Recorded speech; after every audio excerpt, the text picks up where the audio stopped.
Hey, what's going on? It's Bill Burr, and it's time for the Thursday afternoon, just before Friday, Monday morning podcast, and I'm just checking in on you. Woo!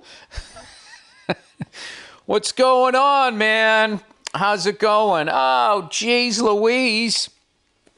I went over to Jimmy Kimmel yesterday. I wasn't on the show, but a friend of mine, Frankie Perez, who has a new album out, was on there. He sat in with the band, and he absolutely killed it. So congratulations to him, and I want to thank Jimmy Kimmel for getting him on. Announced his album twice on the show. It was fucking awesome, and he killed it. And then I hung out afterward and just had a fucking great time. Having a good week, man. Bruins won Game 2. Should have won Game 1. Jesus Christ. We weren't so young. If we knew how to, close out a team. We even did it in Game 2. We're up 4-0. You got 13 minutes to go. Just fucking, let them do all their dumb shit and just get the fuck out of there. Nope. Not us. It's kind of funny. There's not a penalty we won't fucking take. I don't know. It reminds me of the Bruins back in the 80s when we used to always get involved in all of this physical stuff with these fucking teams, and then in the end we would lose until we finally beat the fucking Canadians in 87. But we would always get drawn into the fights and get involved in all of this shit. But I got to tell you, either the Bruins are way better than people said, or I don't know. I mean, I like the Sabres and everything like that, but I don't feel like, the way they were hyping this series up, like these guys were just going to fucking kill us. They seem really like, they're a young team too. I don't know. Whatever the fuck we're doing is not what the Canadians and Tampa Bay Lightning are doing. Jesus Christ. Flying all over the fucking ice. That series that's the best first round series. I never pay attention to the West. I don't know what's going on. I know Edmonton won the first game against the Ducks, but that's about it. But that Edmonton Tampa Bay series is fucking bananas. Bananas, like the level of hockey that everybody seems to be playing. Anyway, and the Bruins and Sabres Game 2, we had like an old school fucking, Jesus Christ, with the construction. Everybody's doing construction in the neighborhood. The Sabres Bruins series looks like one of those old Adams Division playoff games. Like I remember when I went to NC State for like a year, and I was down in North Carolina in 87, 88. So it was like April of 88. And in the first round of the playoffs, the Bruins were playing the Sabres, and the game was not on TV in North Carolina. So I fucking put on ESPN, and I'm just sitting there looking at the highlights, and I'm seeing like fucking Neely Byers and Jay Miller are in the fucking standing room only in the penalty box. And I'm like, fuck. That's when we played in the Garden. They played in the Odd. Oh, my God. Those were the fucking days. Anyway, so congratulations to the Bruins. This will probably go 7. I think it's just going to go back and forth. I think these are two young teams pointed in the right direction, but we're doing young team stuff. But I still am really enjoying, compared to, last year was obviously, that was a tough year to be a Bruins fan. So this year I'm happy with whatever. So anyway, I went up last night. I was sort of wired. I couldn't go to sleep. And I was, I've been paying attention to that Flyers Penguins series, which has sucked. That's usually a great fucking back and forth, but Penguins aren't ready yet, evidently. Flyers are up 3-0. So I started looking. I just said, why the fuck did they call them the Flyers? What is that? And I guess they had a contest, and that was the name they picked. It sounded cool. It sounded like how the game is fast, flying up and down the ice or whatever. So that's what they went with. And I also never understood their logo. I never knew that was like a P sort of angled, like doing that Michael Jackson thing from that video. And then That's sort of the vapors coming off the back. Had no idea. And then that was it. I was up till 1 a.m. looking up all sports logos, how they came up with them. So many of them back in the day were just a contest, and somebody figured it out. Like the New England Patriots back in the day, Pat Patriot. Somebody fucking drew that and sent it in, and they were like, yeah, that's what we're using. I went everyone from like the New England Patriots to the Quebec Nordiques. And the Nordiques, I never understood. I thought that was like a fucking, I know it was a hockey stick with like a red rainbow next to it. I never looked, oh, that's an N for Nordiques. You stupid bastard. And then I was like, well, what does Nordiques mean? And it's Northerners. It's a French word for Northerners or something like that. This is what I did.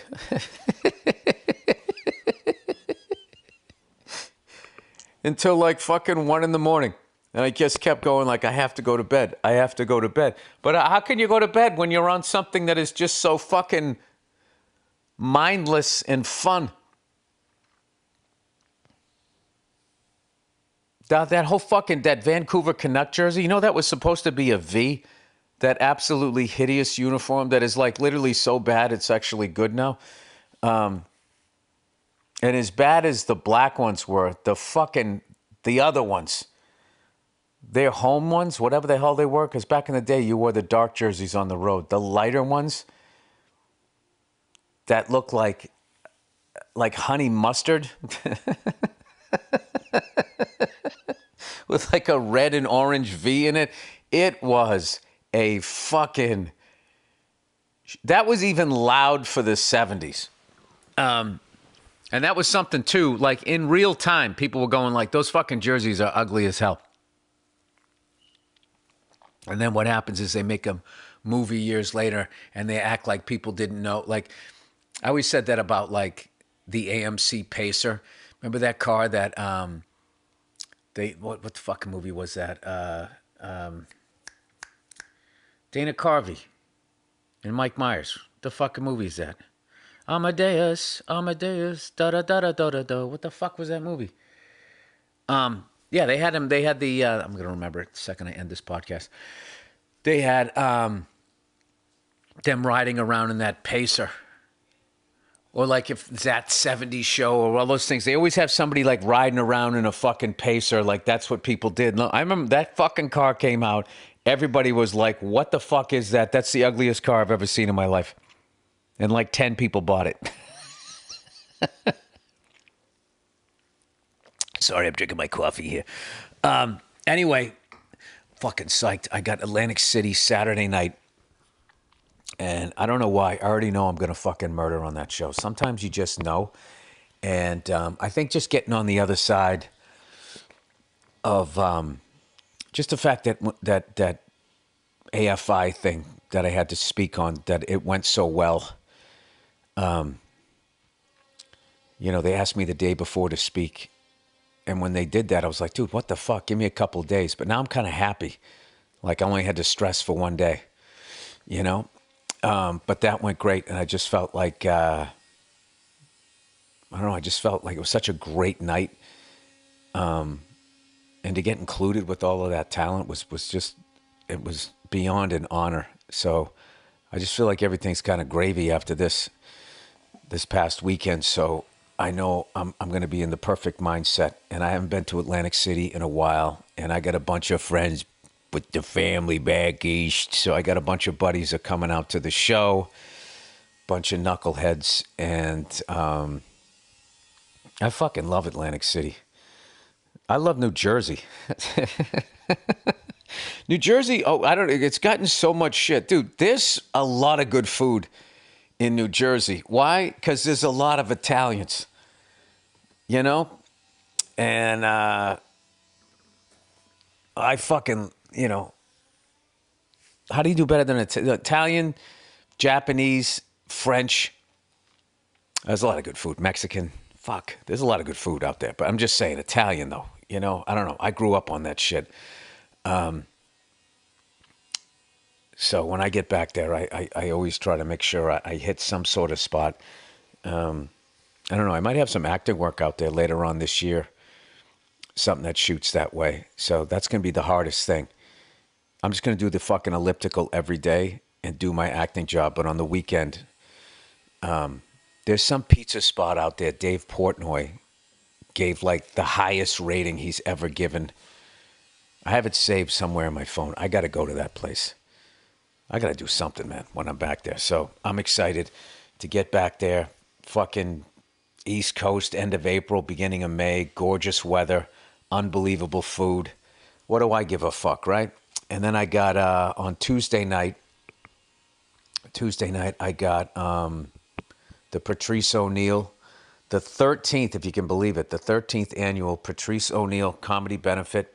All proceeds, after we, pay for the building to rent it that night, goes to his lovely mother. It's Tuesday, April 28th at the New York City Center Theater in New York City. We have an incredible lineup.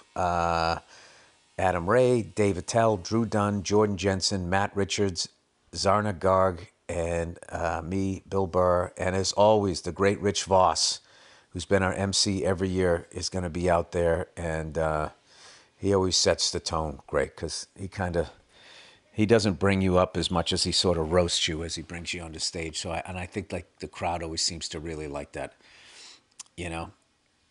seeing us fucking around as opposed to just being all professional. Like, wow, they really do make fun of themselves, each other.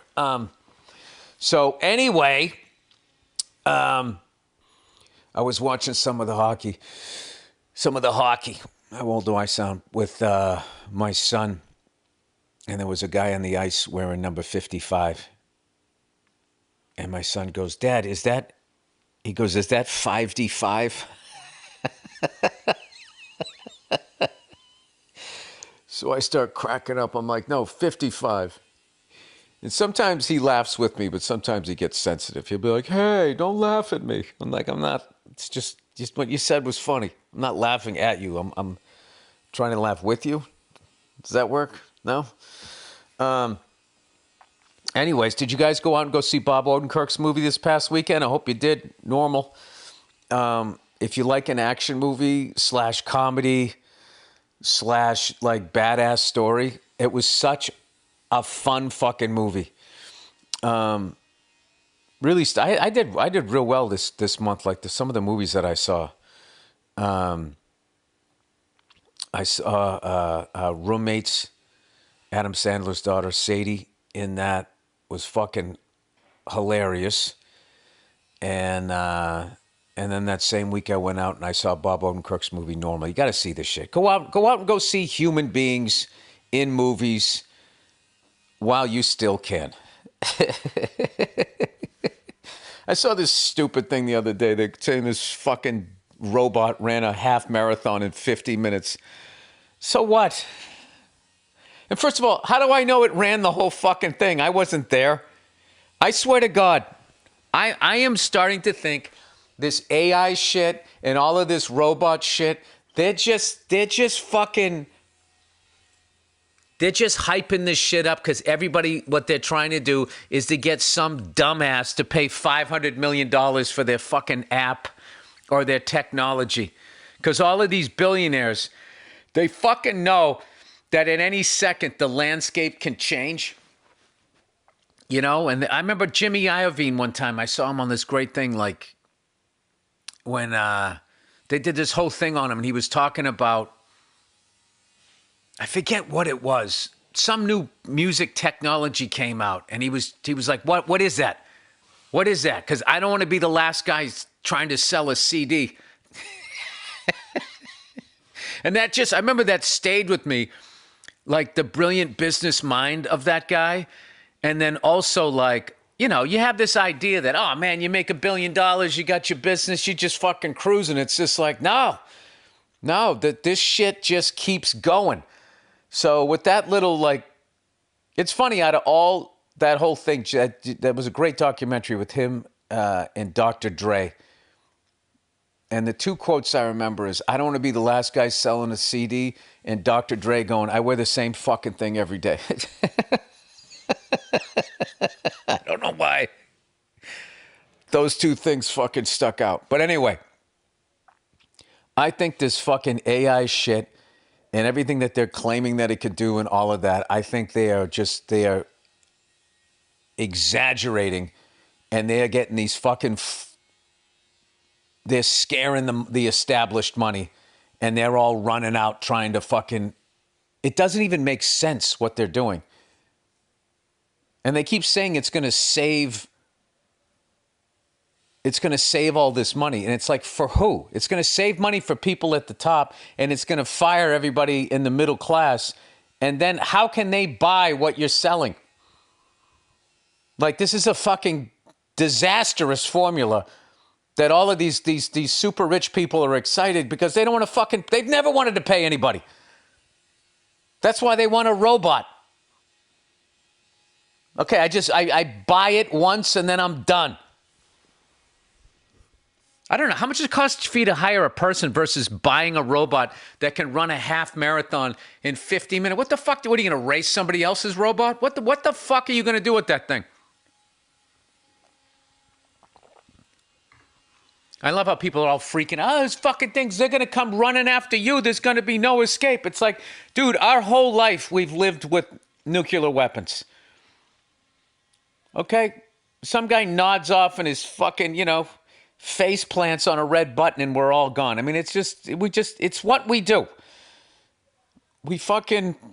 Most people are cool and they just fucking hang out. And then you just got psychos at the top just constantly keeping us in conflict. Oh, wouldn't it be great if everybody just is like, yeah, no, we're not doing this anymore. We're not buying the next thing. We're not going to war. You guys all need to fucking relax. You have a yacht. You have a giant fucking house. You got whores and a mountain of cocaine. Okay, you did it. Congratulations. What the fuck are you doing? I'm telling you, I saw that this fucking guy was talking about this thing that he had come, like his technology, and he was hyping his shit, and he goes, and then it just keeps going exponentially, and it can do 25,000 years of thinking in like 1 second. It's like, did you just pull that out of your ass? What the fuck does that even mean? 25,000 years of thinking in 1 second. Thinking about what? What is it? They're not even saying what it's thinking about. What is the ramification of a machine doing 25,000 years of thinking in 1 second? When it's a human being telling them who the fuck are you how do you vet the person you're going to sell that to? You're going to give them that level of power? I like how we can do 25,000 years of thinking in 1 second. You still haven't sold it. Like that. Why don't you tell the thing how to figure out how to fucking become something somebody wants to buy? None of it makes sense. Those stupid fucking boxes going down the street, those little robot things. I like how, why are the eyes, why are their eyes? Why is it blinking? Why do you have to make it like, do you think I'm going, oh my God, it's so relatable. Those are lights. It doesn't think. It's not alive.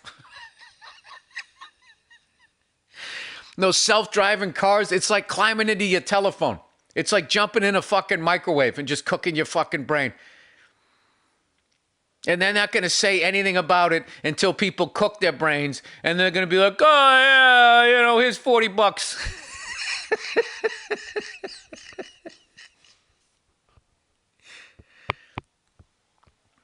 What would be amazing is if you gave these fucking lunatics everything that they wanted. Okay?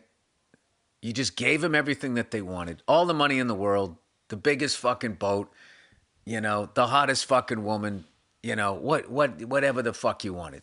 You can eat an endangered species every night for dinner. Whatever the fuck you want, right? But like, they get it and nobody gets harmed. Would they still be satisfied? Like, I feel like they need people to suffer in order for them, because what they're chasing is fucking empty. If you don't believe that, watch that fucking Murdoch document on the Murdoch family. I mean, Jesus fucking Christ. Those people, they wipe their asses with $1,000 bills, and it's one of the saddest families. I remember watching that documentary. I just kept looking at that Rupert guy. Like, will you just hug your son? What are you doing? You guys are suing each other? You're telling the lawyer to say all this fucking horrible shit? What the fuck is going? Everybody has to have their own yacht now because they're not talking to each other? I don't know. Then you got that sweaty guy over there on fucking Twitter. Does he look even remotely happy?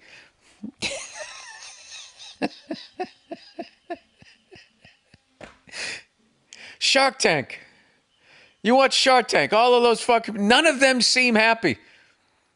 None of them. They're all in their fucking egos and just like, oh, I'll give you fucking this for that percentage of your company. You know, because of that, I'm out. I love when they say that, I'm out. And that's like supposed to be this big dramatic thing. Like, wow. See, that's the difference between me and them. They know when to say, I'm out. It's like, you fucking jerk off. You're doing a TV show. How do I know if any of this is real? The fuck are you doing? I'm gonna go on TV and just be rich. That's what I'm gonna do. What do you got there, huh? Some ping pong table 2.0? Oh, yeah? Well, what if somebody wants to use it as a sunbed? A tanning bed. You can't do that? Right there, I'm fucking out. Oh, fuck those guys. Shark Tank. They should call it the cunt tank. I'm sorry, I barely watched the show. I just can't stand when they're sitting there with their stupid legs crossed, and then there's some fucking asshole who's got to go up there and dance with his dream to try to get in front of these people who all they're going to do is just try to fuck them out of whatever. You know, if it's actually a good idea, they're going to, you get to watch in real time them fucking them out of whatever the fuck they bought. And then you see, like, when they try to negotiate back so they maintain some sort of leverage, they get, like, pissed. Like, I gave you money. You should just say yes. You know, and then they get mad, like, it's funny, like, they don't, if they put themselves in a position that they can totally fuck you over, they got a smile on their face. But if you push back against that, they get, like, visibly upset. You know why? Because that's how business is done. Isn't that what they say? That's how business is done. The guy with more money fucking bends over the guy with less money. But he does it with a smile on his face because that's how business is done.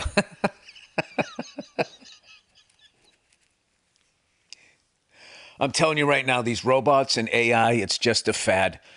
It's going to come and go. You know,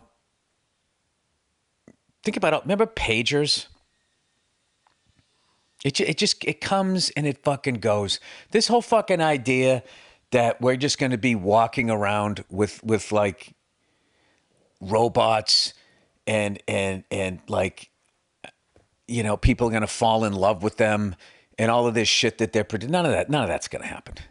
None of that. The way we're destroying this fucking planet and the amount of raw materials that it would take to create an entire fucking population. Everybody's going to have a fucking robot,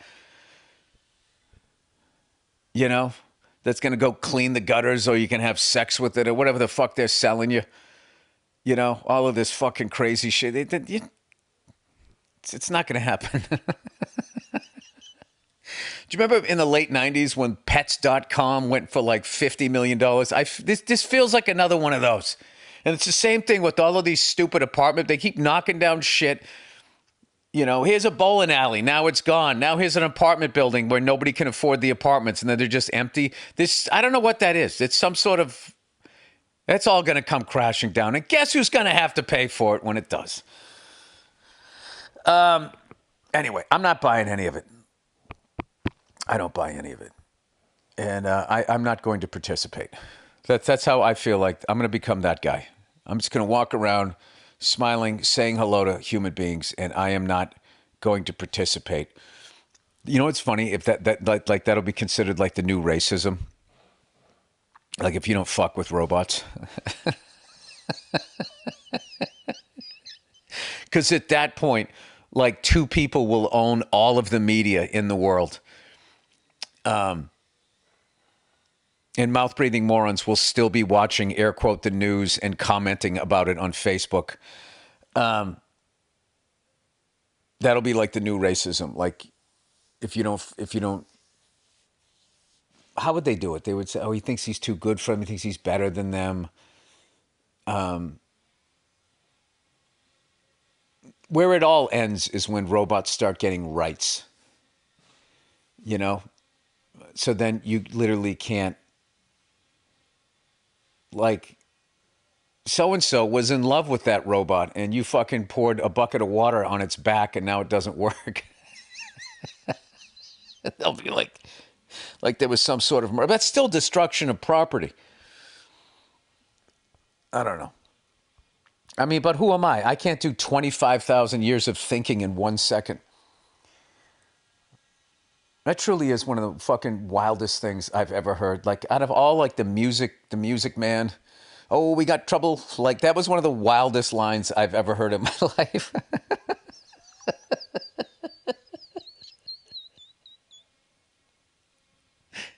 What does that sound like? 25,000 years. Oh, like a fucking, like a symphony of that for 1 second. All right, we got to do the ads here, everybody. You know, this is why I just stay up late at night looking up the history of sports logos. You know, you can't stand still, man, or the whole game passes you by. Hey, have fun playing the game. Good, fantastic. You go play the game. All right, hymns. Erectile dysfunction is way more common than most guys think. Millions of guys deal with it at some point. What's wrong with my dick, man? And that's exactly why Hims offers a straightforward way to handle it. Hims connects you with licensed healthcare providers online, giving you simple access to legitimate erectile dysfunction options from home. No awkward appointments, no pharmacy lines. His dick doesn't work, man. That would be awkward, huh? Just complete a simple online intake, and a provider will review your information to determine if your treatment is right for you. You just say flicking your dick and nothing happens. All right, I think this treatment is right for you. If prescribed, your treatment ships directly to your door in discreet packaging. That includes, oh God, sildenafil, also known as generic for Viagra, available through Hims at up to 95% less than the brand name version. Woo, you're going to go RC Cola with your dick? I don't know. I think I would go with Coca-Cola on this one. And if that option isn't, and a Mexican one too with the real sugar. And if that isn't right for you, there are additional treatment options available so you can find what best works for your body. It's straightforward, transparent, and designed to make getting care feel easy. To get simple online access to personalized, affordable care for erectile dysfunction, hair loss, weight loss, and more, visit hims.com/Burr. That's Hims, HIMS.com/Burr for your free online visit. Hims.com/Burr. Prescription required. See website for details and important safety information. Sildenafil is generic version of Viagra. Viagra is a registered trademark of Viatris Specialty LLC. Hims Incorporated is not affiliated with or endorsed by Viatris Specialty LLC. All right. Oh, look who it is, everybody. Helix? You know, there's nothing more important than a good night's sleep. A bad mattress can hinder your sleep, which can affect your mood and longevity. It's time to upgrade your mattress. Staying comfortable inside with your Helix mattress. A good night's rest sets you up for a great day. Helix Sleep Quiz matches you with the perfect mattress based on your personal preferences and sleep needs. Makes buying a mattress easy. Free shipping and seamless delivery. Helix delivers your mattress right to your door with free shipping in the United States. The Happy with Helix guarantee. Rest easy with seamless returns and exchange. The Happy with Helix guarantees offers a risk-free, customer-first experience designed to ensure you're completely satisfied with your new mattress. 120-night sleep trial and limited lifetime warranty. A study they ran found that 82% of those involved saw an increase in their deep sleep cycle while sleeping on a Helix mattress. Go to helixsleep.com /Burr for 20% off site-wide. That's helixsleep.com /Burr for 20% off site-wide. Make sure you enter our show name after checkout so they know we sent you. All right. Squarespace, everybody. Squarespace. Squarespace is the fucking all-in-one website platform designed to help you stand out and succeed online. Whether you're just starting out or scaling your business, Squarespace gives you everything you need to claim your domain, showcase your offerings with a professional website, grow your brand, and get paid all in one place. They always do this twice. Squarespace gives you everything you need to offer services and get paid all in one place. We get it. All in one place. You're right there, and there's all the money. From consultations to events and experiences, showcase your offerings with customizable website designed to attract clients and grow your business. Get discovered fast with integrated Squarespace SEO tools. Every website is optimized to be indexed with meta descriptions, an auto-generated sitemap, and more. So, you show up more often on search engines and bring in more of your ideal customers. Check out squarespace.com /Burr for a free trial. And when you're ready to launch, use offer code Burr, B-U-R-R, to save 10% off your first purchase of a website or domain. That's squarespace.com /Burr for a free trial. When you're ready to launch, use offer code Burr to save 10% off your first purchase of a website or domain. And lastly, but certainly not leastly, fast-growing trees, man.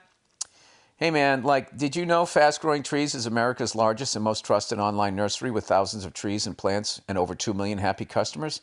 Of course you didn't know that. You got a life. Well, that's why I'm here. I'm here to let you know they have all the plants your yard or your home needs, including fruit trees. Hi. Privacy trees. Get the fuck out of here. Flowering trees. Shrubs. Dude, I'm going to get a row of fucking shrubs to hide my house and my foundation, that line there. And house plants. Tell me you have cats without telling me you have cats when you have houseplants.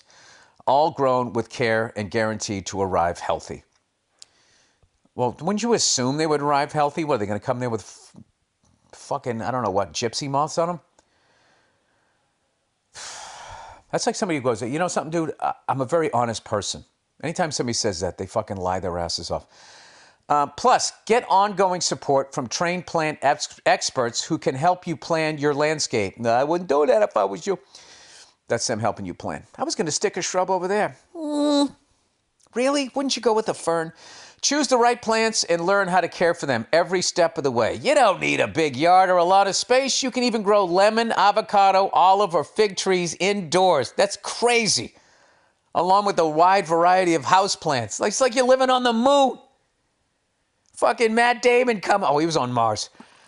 All grown with care and hand-selected to thrive in your home. Get all the plants you need without the messy car or the trip to the garden center. Right now, they have great deals on spring planting essentials, up to half off on selected plants. And listeners of our show get 20% off their first purchase when using the code Burr at checkout. That's an additional 20% off. Better plants and better growing at fastgrowingtrees.com. Use the code Burr at checkout. Fastgrowingtrees.com /Burr. Now's the perfect time to plant. Hey, let's grow together, man. Use Burr to save today. Offer is valid for a limited time. Terms and conditions may apply. Jesus Christ, there's another one.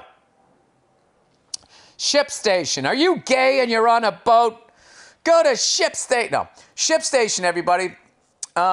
I'm stationed on a ship.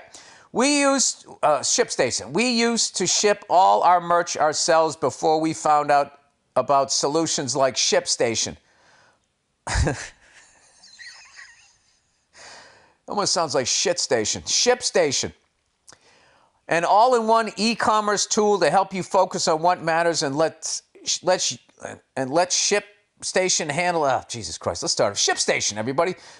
We used to ship all our merch ourselves before we found out about solutions like ShipStation. All-in-one e-commerce tool to help you focus on what matters and let ShipStation handle the shipping for you.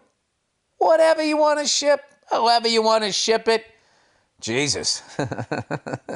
Whatever you want to ship, man. Birthday gifts, a kid, whatever you want to ship, however you want to ship it, you know? We don't ask. We just ship it. ShipStation can do it.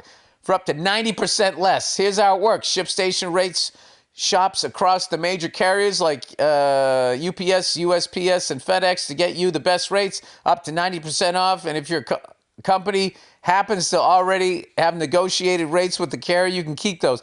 Dude, so those pinnacles of shipping now have to fucking try to outbid each other because ShipStation came in and stood between them and you? Oh, this is the Jimmy Iovine shit. I don't want to be the last guy shipping a fucking CD. ShipStation is end-to-end order fulfillment with your e-commerce business. Inventory management, shipping, returns, and more. Do it all with ShipStation. Over 1 million businesses have trusted ShipStation. Try it for free for 60 days at ShipStation.com/Burr. That's ShipStation.com, code Burr for 60 days free. ShipStation.com, code Burr. All right, that is the podcast. Have a great weekend, you cunts. God bless you. Or if you're not religious, fucking have a nice day. All right, that's it. I'll check in on you on Monday. Oh, wait a second. I'm supposed to say listen to the music, and then there's a bonus episode of the Thursday afternoon, just before Friday, Monday morning podcast. There we go.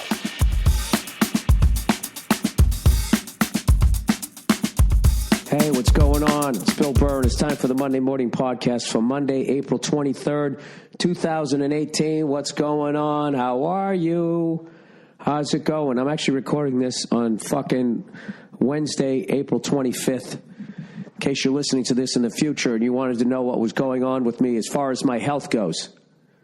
Now, notice I said as far as my health goes instead of health-wise. I learned in vocab improvement back in high school. There's no such thing as the wise guys. Health-wise, weather-wise. You know, that's why I can never listen to Come Fly With Me. Weather-wise, it's such a lovely day. Hey, Frank, I know you're connected, but that's improper grammar. All right? I'm not attacking you or your heritage or the fact that you're from New Jersey, all right? You're overly sensitive so-and-so. I'm just saying that's, you know, I don't know who wrote that song. Okay? So why don't you Scooby-Doo-dee-da-da-da-boo over to a fucking dictionary. And you find me weather-wise, Francis. Am I really trashing a dead fucking Frank Sinatra? Sorry, I'm not. I almost lied and tried to tell you I'm on cold medication, but I don't take cold medication. Cold medication is for fucking millennials. All right? And even if you're older and you take it, you're a millennial at heart. You can't deal with the fact that you got yourself sick. You need to lay down, get 8 hours, and let your body fucking go through it. All right? The reason why your nose is running is because it's trying to get the virus out of you. Just let it happen. These fucking assholes. I swear to God, man, the amount of people that gave me advice. You know, there's no cure for the common cold, but everybody thinks they have one. You know what? Zinc. Yeah, go try some zinc. Shot of whiskey, dude. My manager told me, he goes, vitamin D. Everybody thinks it's C. Vitamin D. Unbelievable. One of the greatest managers in the world, and he also knows the cure for a cold. I mean, who knew that? I'm just fucking with you, Dave. Let's get that out of the way. Jesus Christ, this is just the cold that won't quit. This is the cold that's letting me know that Mother Nature is regrouping. You know, right now we're squeezing her. All right?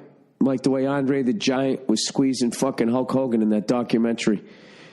And they're lifting Mother Nature's arm and they're dropping it down. They lift it up, they're dropping it down. They're like, oh my God, the bad guys are going to win.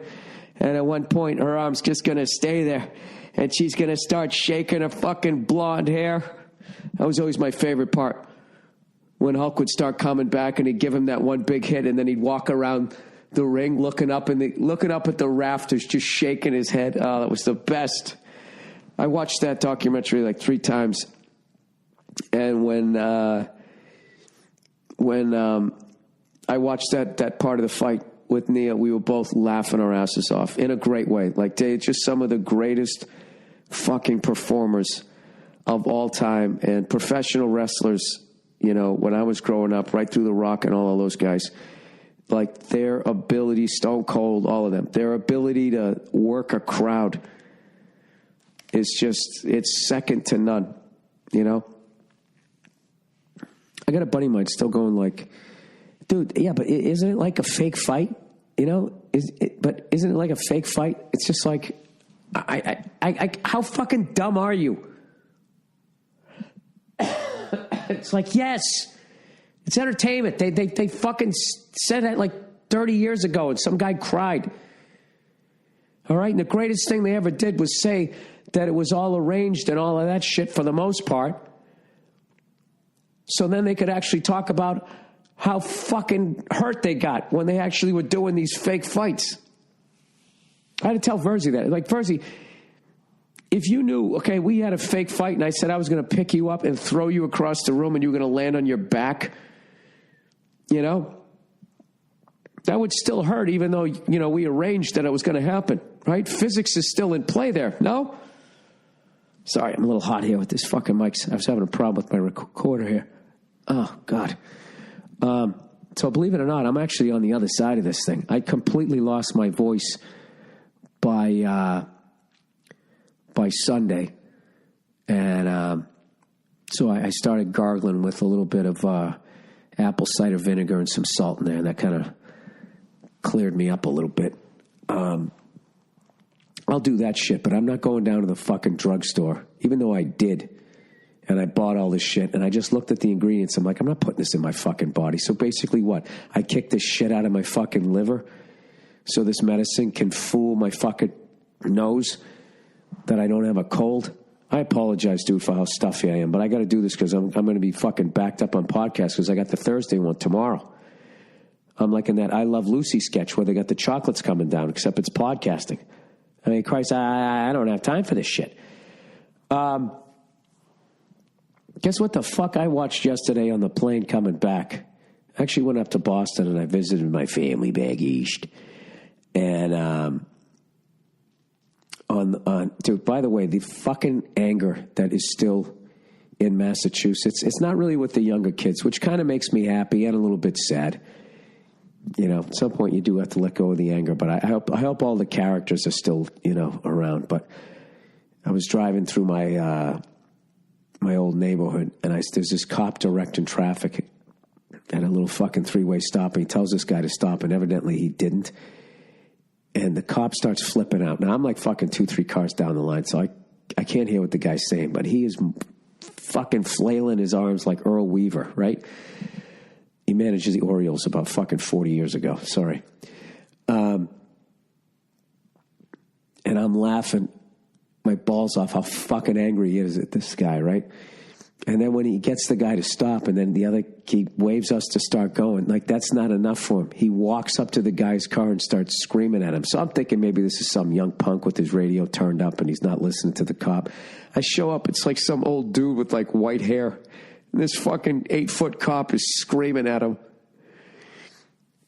I don't know how you do it.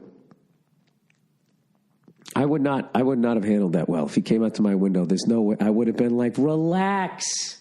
And then I would have been, you know, in cuffs.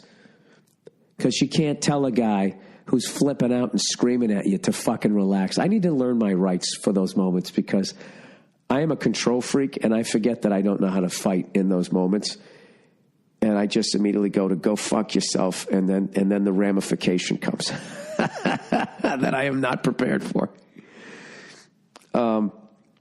I actually got angry for that guy and drove past the cop, saying all the shit to the cop in my car, to myself, as if I was that guy talking to that cop. How fucking nuts is that?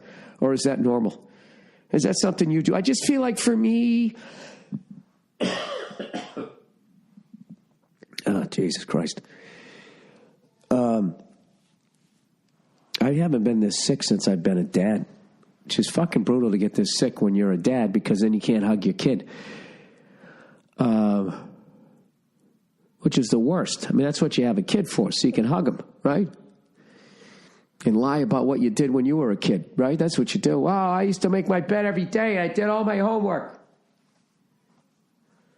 I was never a problem for my parents. Anyways, I had a fucking amazing weekend. So I got to work the Ryman once again.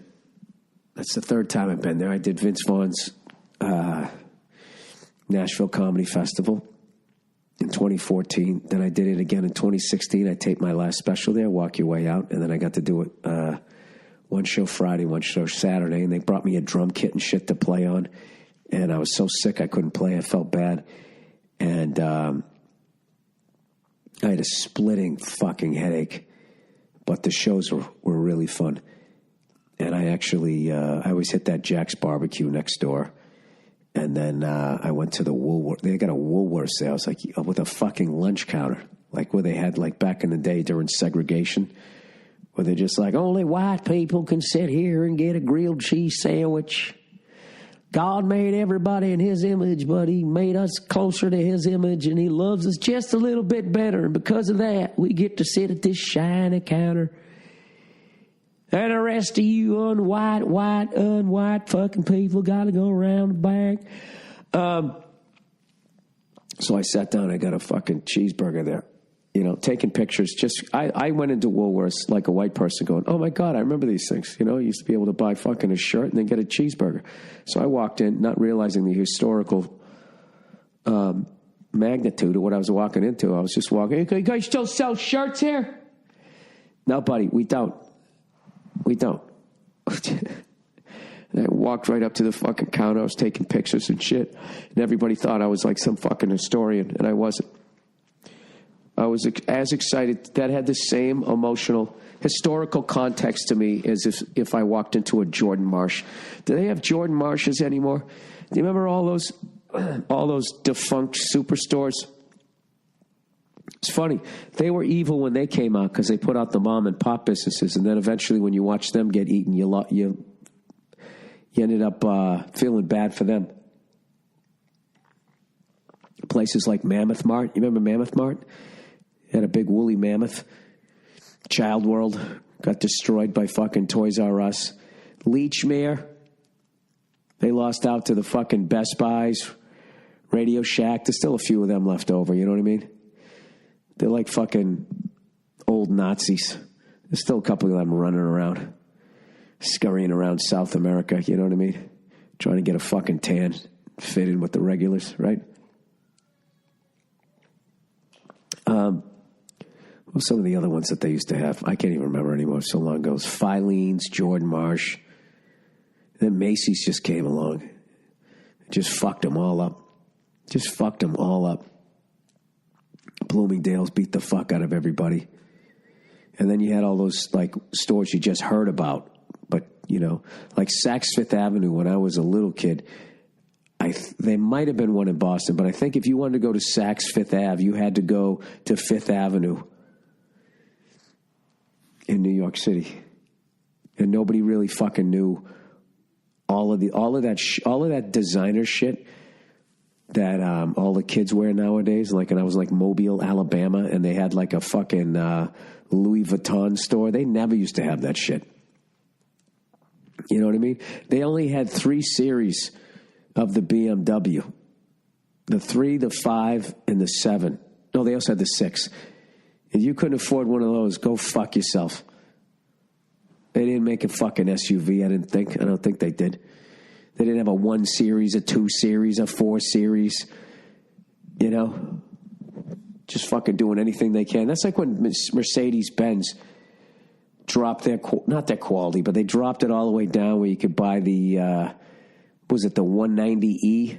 The baby Benz, they used to call it.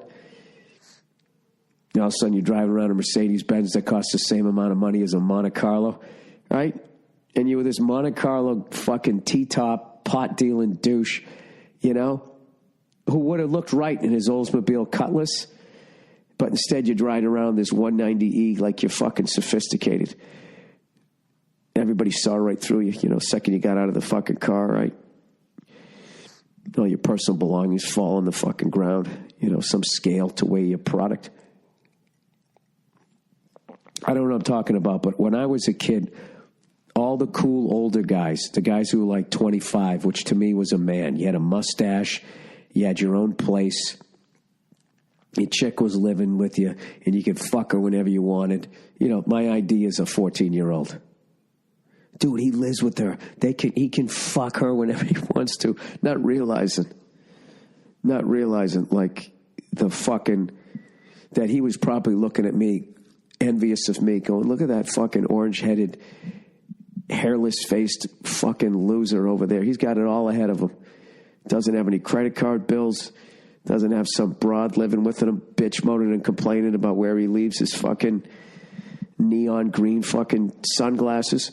Anyways, but when I was looking at them, they were the coolest people ever. And there was the Buick Regal, the Monte Carlo, and the Oldsmobile Cutlass. And they were these two-door coupes.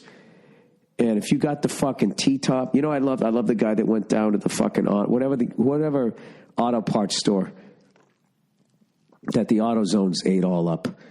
You go down there, and I remember people would get their, they put curb finders on them. They'd cut T-tops in them. They get the glass tinted, the fucking headlights tinted, all this cheesy shit. They'd get a custom license plate on the front. Said like, Mikey. And then you were the fucking man. If you actually had a CD player in it, I remember that was the big thing. Like, you got to, like, it was an external thing. I remember this guy I knew, he had a fucking Volkswagen Scirocco, which was, I swear to God, that was the name of the car. And he had this fucking CD player, and it was like an external hard drive. Like, you had to plug this cord in that then plugged into the CD that was mounted on the armrest between the two bucket seats. And if you even hiccuped in the car, the CD skipped, but it was still fucking insane. And then, of course, you had to have your radar detector for the fucking Stadies, dude. And all of that is gone. And back then, if you got a cold, you put a little Vicks Vapor Rub on your fucking chest, and that was it. Now what do they got, huh? Jesus Christ, I mean, if they could they can hold off the HIV virus now. You'd think that they could fucking, do something about the cold, but you always pay a price. There's always a price to pay. Always pay. Who's the battered fucking wife of your organs is your fucking liver. Your liver always takes it. You know what I mean? You fuck up in other areas, and then you take your medicine, right?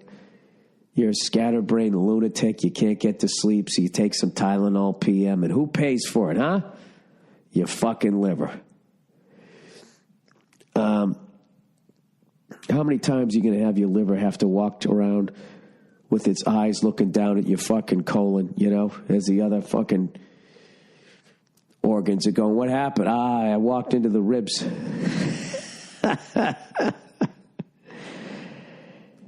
Is he making light of domestic violence? Yes, I am. I think that's the problem with this country. There needs to be more domestic violence. We actually live in an era that someone wouldn't even look at that even remotely as fucking absurd. And in an era where fucking, I can't say the word anymore. People on like the internet will just take that clip and they try to get you in trouble. You know what I mean? Everybody's ratting everybody out. Like, I really looked at that fucking Conor McGregor thing. What was that guy videotaping it for? And then he fucking puts it up on the fucking internet and just gets this guy in all this fucking trouble. I'm not saying Conor McGregor was right, but like, who's this fucking, like, if I was there, I wouldn't videotape that shit. I would just be like, wow, I'm glad I wasn't on that bus, right? I mean, that guy's the reason everybody on that bus is making fucking $1 zillion anyways, isn't he? You can't every once in a while throw a fucking two-wheeler at a goddamn... I mean, if you're the fucking champ, you don't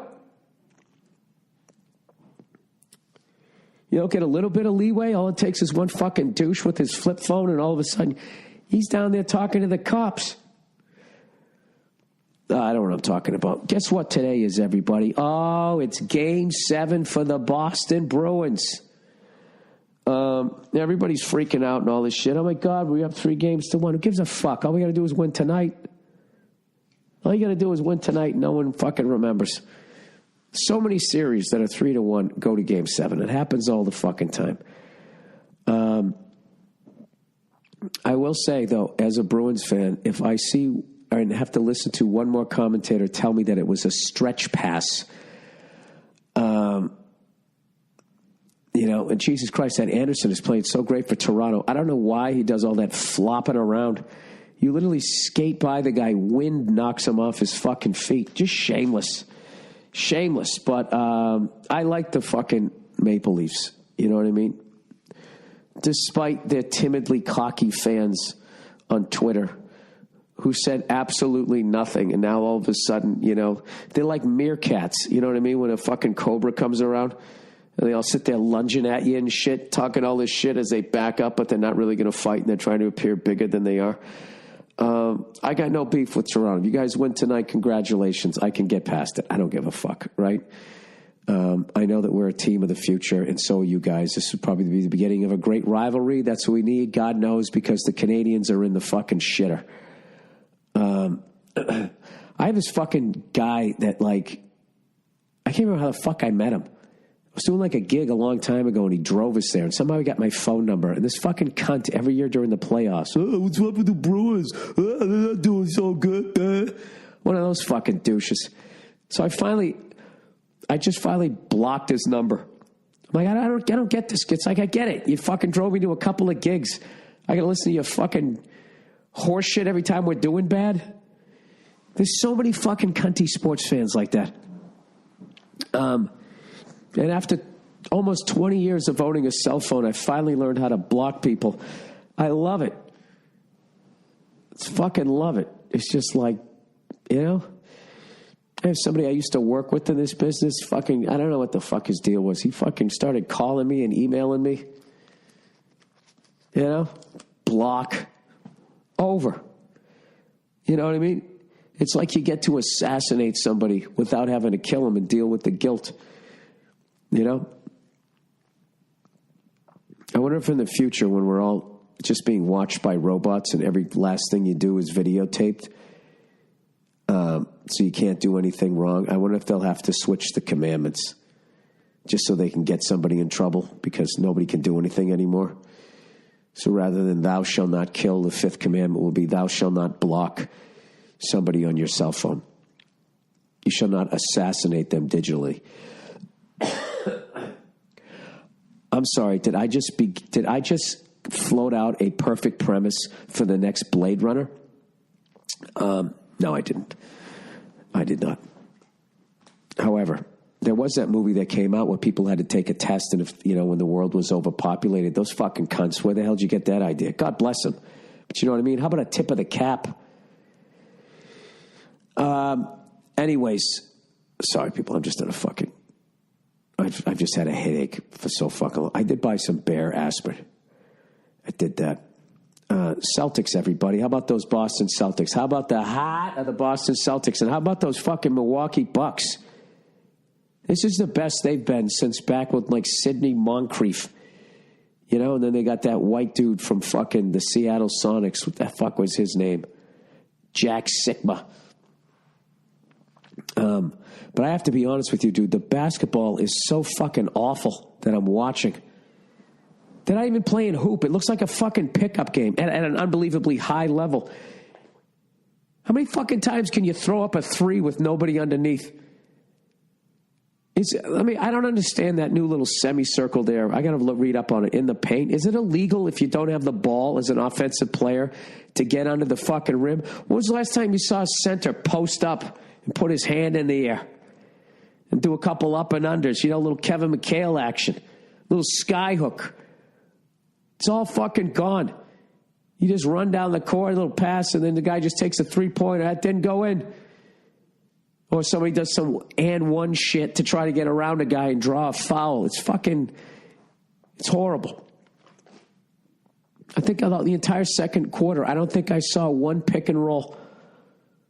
You know, there's a reason that they did that for fucking close to 80 years. It works. I don't know why everybody's trying to do this Globetrotter shit. Having said that, I love where we're going in the future. I just don't like the future of the game. I guess people got too big. Is that what it was? I miss the banging down low in the paint, you know? And that fucking old schoolyard play where the guy's leaning against you, and you stepped out behind him like you pulled his chair out, he falls down. Then they'd stand up and get in each other's grills. Then the little fucking ref came up to their dicks, was trying to push them apart. I miss all of that. I miss it, man. I miss the way you smell. I actually, going to be honest with you, I shut the game off because I was so because I fucking hate NBA hoop. I just hate basketball. I just hate how no lead is safe. It's like you're up by 40. You go in the kitchen, and then you make a sandwich, and it's like the other team on a 38-2 run. Foul on the three-pointer. This could tie it up. It's just like, can you ever just have an easy win? I just felt myself getting ready to throw something at the fucking TV, and I got a kid now, so I can't. So I just shut it off, and I just watched the score throughout the fourth quarter, and they won, and I was like, good. I'm more of a hockey guy, obviously. And having said that, of course, I got to edit some shit for Episode Family tonight, but I'll get to watch most of the game. It's only a game 7, I'm very excited for this. You got to love a game 7. Even if your team was up 3-1, who gives a fuck? Got to love a game 7. And here's the deal, is if we lose to Toronto, that's my team for the rest of the playoffs because they haven't won since 1967. And I think it's a high time that they get it. And it'd be cool to see Winnipeg get their first one. So those are my 2 teams. Those are my onesie, twosie. All right? So there you go. There's your fucking Bruins. There's your NBA and NHL. Hey, Fever fucking talk for the goddamn week. Oh, you know what? I forgot to fucking mention. I started to mention it. Well, maybe I'll mention it after I do a little... I got one read for this week. All right. All right. So I've teased it twice.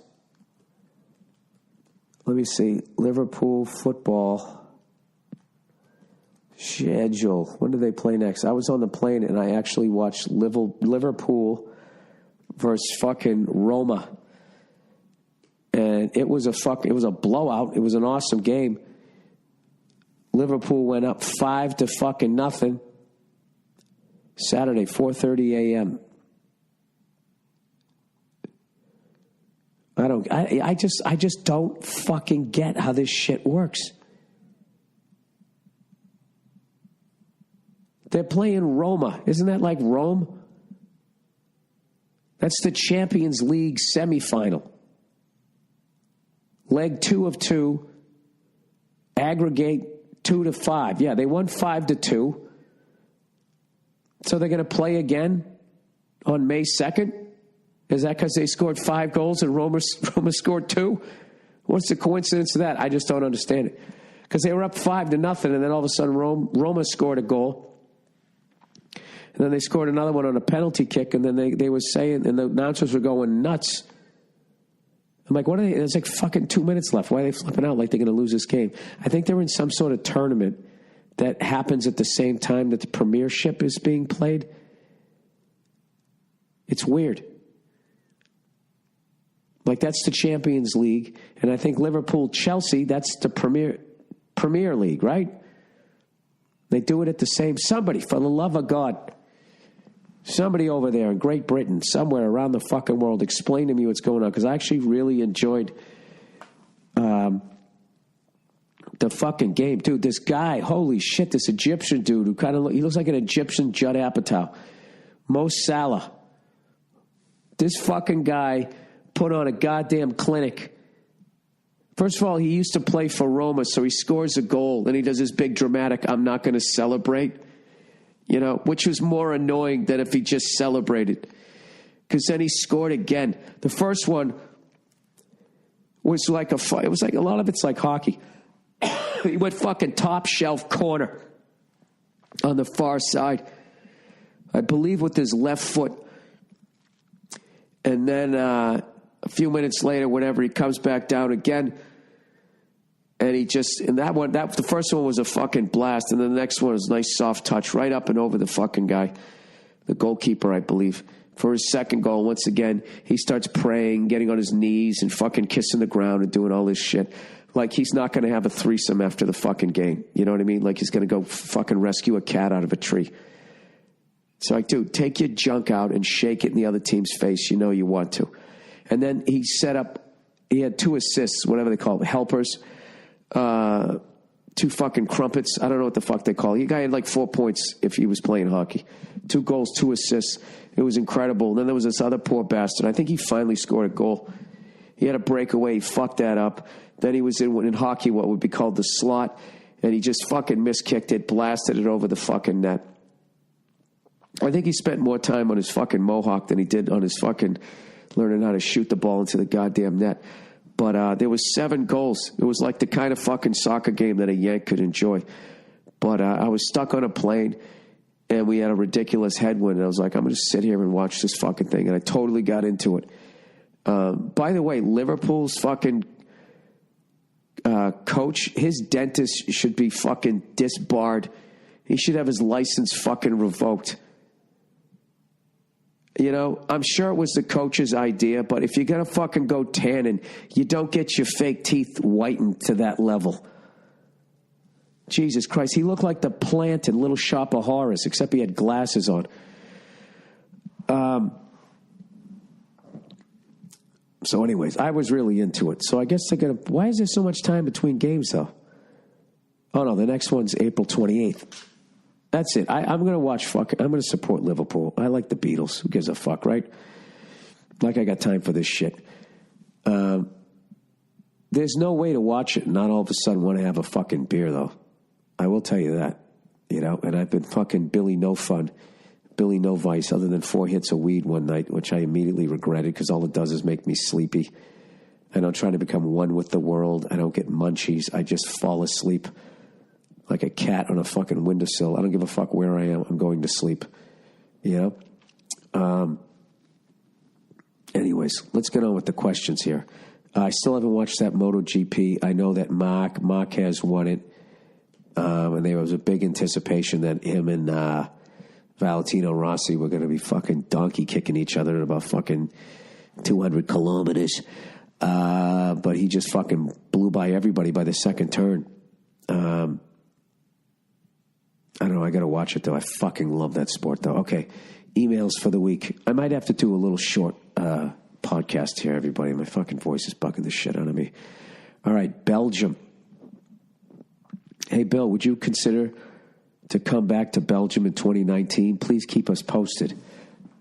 Absolutely, I would. I was only there for like 24 hours, and I loved it. I was in Antwerp, I believe. Excuse me. Ah, gross. Disgusting. Sorry. It has to be done. It has to be done. You got to blow it out. I should do a kid show sketch about having a cold. You know, you just have some Muppet that's always fucking sick. And then the kids can't fucking touch the thing because it's sick. And then you make the Muppet act all sad because it's lonely. And then when the kids come over because they feel bad for it, you chastise the hell out of them for giving into the weak emotion of love. And you set them up for the real world. Fish Starter Pack. You know what? I downloaded one of their CDs. Their harmonies are amazing. The music, it doesn't quite grab me. They're incredible fucking musicians, but there's, I don't know. There's something.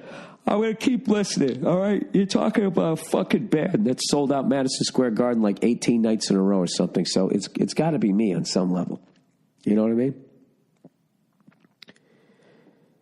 I look at Fish the way I look at Beyonce. Like, it's got to be me, right? I have to be the person that's... When somebody fills up the fucking Rose Bowl, you know what I mean? The second they say they're going to be there, and you're like, yeah, I don't get it. And then at some point, it's you. It is you, right? I don't know. Dearest Billy breathes breaths. I don't know what he's saying here. While I appreciated the last Fish suggested of starting with Rift, it's a very specific album. Pretty ballsy of that guy to start you with Rift. It's as if he wants to make it hard on you. Oh, okay. All right. I like this guy. I like the other guy, too, that he thought I was smart. I like this guy because he knows I'm stupid. All right. Yeah, make it easy, man. Give me the answers. You should download Hoist. Is that how you say that? And as the last guy suggested, a live one. That'll give you something fun to work with. Again, I love Rift, but I also want you to have a fair shot. Also, Story of Ghost is funky.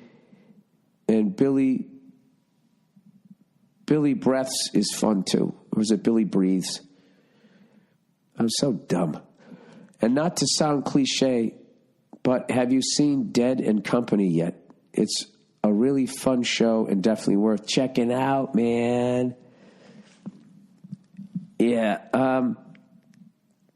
Those hippie shows, there's just such a vibe of insincerity at them that I can't handle from the crowd.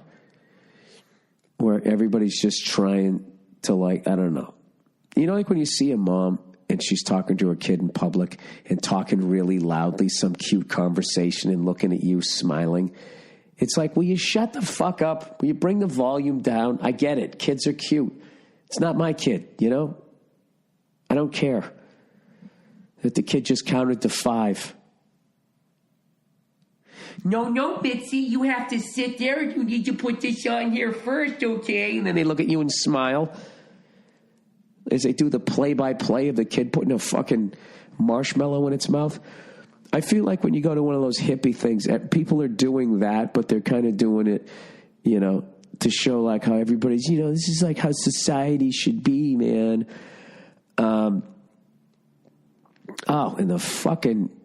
the body odor. I don't mean like, I mean the cologne that they wear, whatever the fuck it is. Just the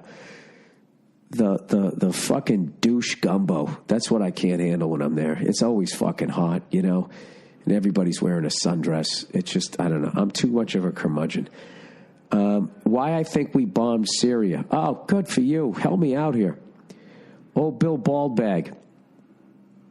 I believe we blew their chemical weapon plants up because they gassed little kids. Okay. Just a guess of what I read. I think you overly simplified it. I think some kids also died. But if we're going to start doing that, buddy, if we're going to start bombing people because they gassed people or bombed people and killed little kids, if everybody who does that is a piece of shit, I don't know how well we come out in the wash there, pal. Just a guess from what I've read. But you're not allowed to say that, because if you do, that means you're in ISIS. You're not allowed to criticize anything and be like, what the fuck are we doing? But I do understand your fear of debt. Love the cast and your work. As unimportant as it may seem, we couldn't live without laughing. Peace. Okay, man. You got your sundress on there. Yeah, okay, I understand that. Syria, okay, what they did was horrifically wrong. But, you know, shouldn't we have a lot more of our ducks in a row before we start policing the fucking world? Is all I'm saying. You know what I mean? If we're going to fucking bomb those guys because they gas little kids, that sounds good. But, you know, at what point were they going to fucking shoot some missiles at the people who poisoned our food supply? That food supply that we're now trying to sell around the world, and people are like, you're not bringing that shit in our country. Do you know they're saying that about our food in like France and India? France is like, all right, but you're going to have to say what's in it. And we're like, no, we're not. There's no way we're going to say what's in our food. How fucked up is that? And I got to try to navigate those waters with my kid. You know? And there's no explanation to it. There's no, well, listen, man, if you want to somehow make 300 people not starve to death, you got to cut some corners. Then I understand it, but there's nothing. They're not saying anything. They're like, shut the fuck up and eat it. You know, I don't know. The key in this world to making it is you got to make so much money you can donate to politicians' campaigns, and then they just fucking leave you alone. And you can do whatever you want, like poison the food supply of a country, which, if I'm not mistaken, is a terrorist act. When you then become an evildoer. Dude, I'm fat. This is all shit you're not allowed to say. If you can say it about anybody else, but if you actually fucking have constructive criticism about your own team, you're immediately a conspiracy theorist or you're a socialist. You know? I don't understand. I don't know when the fuck that happened, but it's brilliant PR. So evidently I'm a communist right now. Oh, Billy, he's got a red beard. I mean, it's all right there. Probably jerks off to Stalin's fucking headshot every morning. How dare he want healthy food for everyone in his country? Hey, Bill, no fun. Hey, Billy, no fun. Love the podcast. I'm a fat guy, totally agreeing with you. Fat people blame everyone around them, but I'm one that knows that I shouldn't be shoving cheeseburgers down my gullet. Yeah, dude, and that's the power fucking choice right there. If you start blaming everybody else, then all this other shit outside he has to change as you keep fucking chowing this shit. Now, granted, I don't have a psychology degree or even know anything about nutrition as I trash what's in our food supply. You know, Kenny Rogers was the gambler. I'm the hypocrite. Anyway, my question is, do you think it's worse to know that you are ruining your life and eating like a fat fuck, or pretending like it's a thyroid problem or some excuse? Anyways, please come to the Bay Area. I'm doing a whole week of shows in May up in San Francisco or Reno because I missed you on the last one. All right. Do you think it's worse to know that you're ruining your life and eating like a fat fuck, or pretending like it's a thyroid problem? I think if you pretend like it's a thyroid problem is a good way to go if you had no power in this situation. Like a lot of the shit that I allude to, you know, like our food supply, like I'm powerless against that. So it's something I will joke about, and then I quickly don't think about it because I don't know what to do. You know, you go down to a farmer's market and those cunts have infiltrated down there too. And you start asking the fucking hippie down there, hey, so this is blah, blah, blah. Where did this come from? And they start getting all fucking shifty themselves. And then all of a sudden you feel like you're an invasion of the body snatchers, you know? So, but I think the fact that you're addressing that you're the one shoving the cheeseburgers down your gullet, I have found that, you know, the longest time I didn't think food was a drug. I totally believe it now. And Dean Del Rey put me on this. I guess it's a gluten-free diet.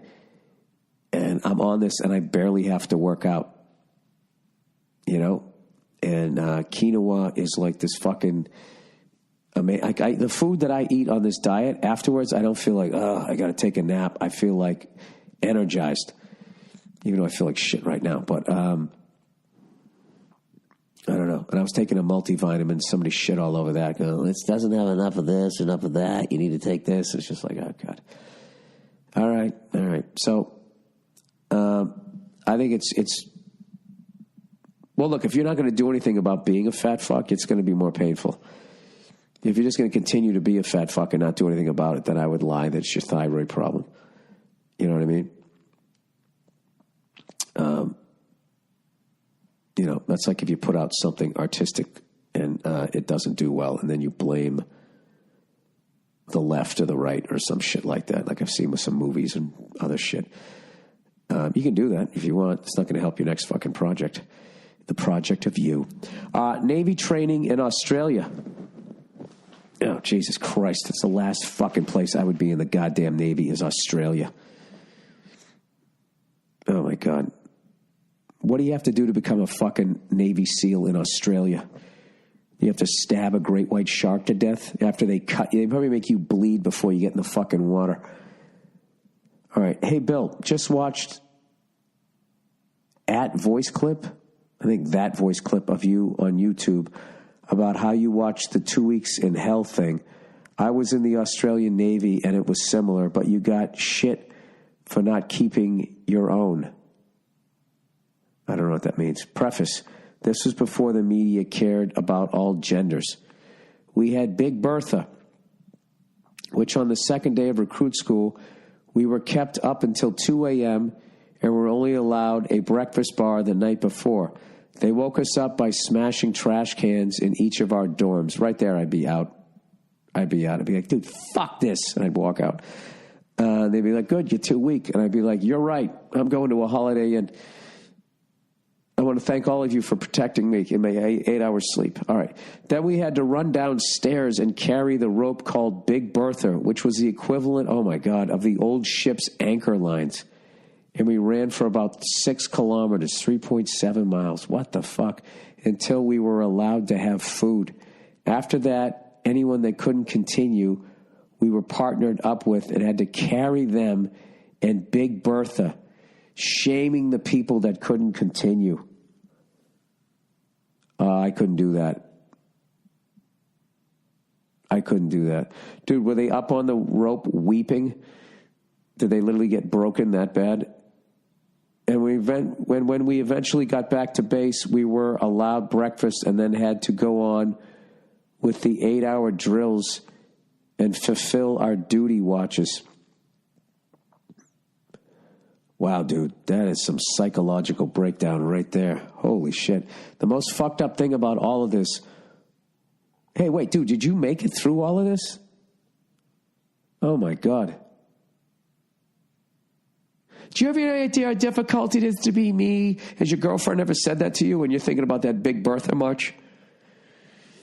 This was in 0203, and the Australian Defence Force, our military, God forbid we seem aggressive, you say Defense Force, had instituted a policy where females could only be treated or ordered for so many hours a day. So handing AVs gas, helicopter fuel. So handling, helicopter fuel was only be performed by men because it caused impotence in women, but also men. But females could hold positions on the... Yeah, but they can also make a baby and they know anybody will fuck them. So your dick and your balls are expendable at that point. That's simple math. But females could hold positions on the helo refuel team. Well, that doesn't make sense. But when it came to actually handling fuel, they get volunteer males to do it. After dealing with shit like being blamed because my ship couldn't get any new workers from land because the ship was a fucking grinder, and being in charge of people when I haven't even been promoted, I decided to just start drinking so much I got kicked off, and it was my best decision ever. This is like a great movie. Spent my last year of my contract at a base in a rich part of Sydney, Australia, surfing in the morning and banging a few of the new female sailors that all over 21, he puts in parentheses, that had never been to sea. My proudest moment was when I was awarded the Humanitarian Aid Medal because I built hospitals in Sumatra after the 05 tsunami. I spent days helping and building, and the people of Sumatra were some of the most thankful and kindest people I ever met. Oh, what a fucking great story that is. Oh, my God, can you imagine if you quit? Like how tired you'd have to be, how excruciatingly tired you have to be to climb up on that rope and be carried back 3.7 miles. I just have to go mentally with every step. This humiliation is one step closer to being over. What do you say when you get off? Good day, mate. Sorry about that. Yeah. Oh, my God. I can't imagine what people said to you on the way back. Overrated, underrated. All right, overrated. New York and Los Angeles. I've lived in both cities for over 4 years each. I love them, but I've also lived on a creek in Virginia and a farm in Vermont. Unless you need to be in one of those cities, just don't go there. I agree with that wholeheartedly. You should visit them. Underrated, Wayne's World. I never heard you talk about this movie. You should definitely rewatch this next time you take a hit, man. All right, I'll check it out. I will definitely check it out. I had an overrated, underrated. Okay, you know what? Overrated. These new fucking elevators where I got to fucking hit like 20 goddamn buttons to let the elevator know that I'm going to floor 4 so it can fucking compartmentalize all the people there when I'm the only fucking person there. You know? And I got to take my key out and fucking run it over the scanner. I like the old school ones. We just got in, you push the button. First fucking 10 years I was on the road, that was the way it was. And I never had that guy from No Country for Old Men blow out the lock on my door. You know, it was completely fine. I remember one time I stayed in a bed and breakfast in fucking Colorado with this dude from Germany. It was so fucking creepy because he was walking the halls at night and I was just sitting there and the hall light would be on and I was looking at the light and I didn't have a lock. Did I? I think maybe I had a skeleton key and I was just sitting there. Oh, wow. I just remember my luggage. I had this ugly ass green, like made out of cloth bag, cloth and plastic that this guy puked on one time. Oh my God. Remember that?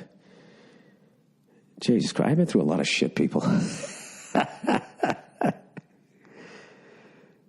All right, let's tell the German one first. So we'll tell the puke one. No, you got to close with the puke. I've already told that story, and it's so fucking gross. I've been puked on twice in my life. Once on my head. You know, everybody in my family had gotten sick, and we had this bathroom. It was a half a bathroom with no door. You were around the corner. No privacy whatsoever. We lived in a duplex. Squirrels got into the walls. I had to scare them out, and then my dad would kill them, you know. It was the 70s, 80s, you know, shit like that happened. So there was no place I couldn't make a Facebook video and shame my landlord, you know, or my dad couldn't do that, you know. So you had to kill the fuckers. I remember I had a broom and I was fucking shaking it, trying to get the thing to come out. And my dad was on the other side. He had this giant fucking butcher knife or a metal bar or something. I can't remember. And it was a metal bar. That's what it was. Like a big piece of lead or something. And he flushed that thing out, and that fucking thing came running up the broom handle. I remember its eyes were wide as shit. Its tail was straight up in the air. This little brown cutie pie fucking ran up my arm and launched off of my shoulder. I went, ah! And then it ran into the half a bathroom.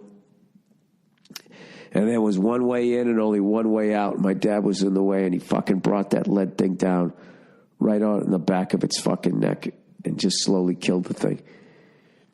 And I watched him do it. So anyways, one time we were all fucking sick, and I was in there finishing puking in the bathroom with no door. My brother came running in and just ran. And rather than puking in the fucking sink that was readily available, you know, we were young. So it was just like you puke in the toilet. And my head was obstructing the toilet. And it was like how low pressure goes to high pressure. It takes the most direct route, which is right through the airfoil. And that's how you get lift when you fly. He used those same principles when puking into the toilet. And my head was the airfoil. And I remember he fucking puked on my head. And I just freaked out. And I was punching him as hard as I could in the stomach as he was continuing to puke. My parents came in. They were laughing their ass off at me. And the kitchen sink was there. And she just fucking dunked my head in there and fucking washed it. That was so gross. So gross. So then the second time I got puked on, I was trying to save money, and I was taking a bus from Manhattan to LaGuardia Airport. And we were almost at my terminal. I'd taken the subway up to Harlem and then took the bus over the bridge. And this dude just got up looking all gray. And he fucking projectile vomited. And he hit this sweet old lady in front of me on her chest. And it was like the Kennedy assassination where the spray just went back, except it didn't go to the left. It went to the right where I was sitting. And it got on my foot, my sock, and my lower pants, and all over my luggage. And then he just stumbled off the bus. And I was like, you motherfucker. And I wanted to beat the shit out of him. But I was broke, and I needed the money, and I had to go to my gig. I just glared at him as all I could do. And then I had to go in there, got off the bus, and now people are looking at me like I'm an animal because I smelled like fucking puke. And I went into the bathroom like beyond Tourette's. Took the sock off, the shoe off, but I only had one pair of footwear, so I threw out the sock. It's disgusting. I had to wash off my fucking pant leg the best I could. My sneaker was soaking fucking wet. I had one sock on, one sock off, walking in a squishy, wet fucking sneaker. And my fucking green cloth bag, I had wiped off all of the puke, but it was like stained, and it had like the little fucking paper towel balls on it. It was so fucking gross. It was so fucking gross. And I then had to get on like a fucking flight to like Minnesota, just sitting there, smelling of stomach acid. And I got off the plane, and I immediately went to a mall, and I bought some sweatpants and the cheapest fucking sneakers and socks, and I just fucking threw the shit out. And I bought a bag. But I didn't have time to do that performance of the month. Oh, my God, that was a fucking terrible trip. What a fucking terrible trip that was. But, you know, it's not as bad as what fucking happened on Southwest. It could have been worse. You know, that poor fucking woman. Jesus Christ. See, that's the second time I've heard of somebody getting sucked out like that. You ever hear that fucking story that that fucking mechanic put the new windshield in on the plane and they used the wrong fucking screws. They weren't long enough. And they're fucking flying like, you know, they're cruising altitude. So they got to be going 400 or 500 miles an hour and the fucking windshield flew off and the captain got sucked out, but his legs got stuck on the yoke and he was outside the fucking plane and they were trying to hold on to him and the door to the cockpit got blown in and the guy couldn't slow down because it was on the controls.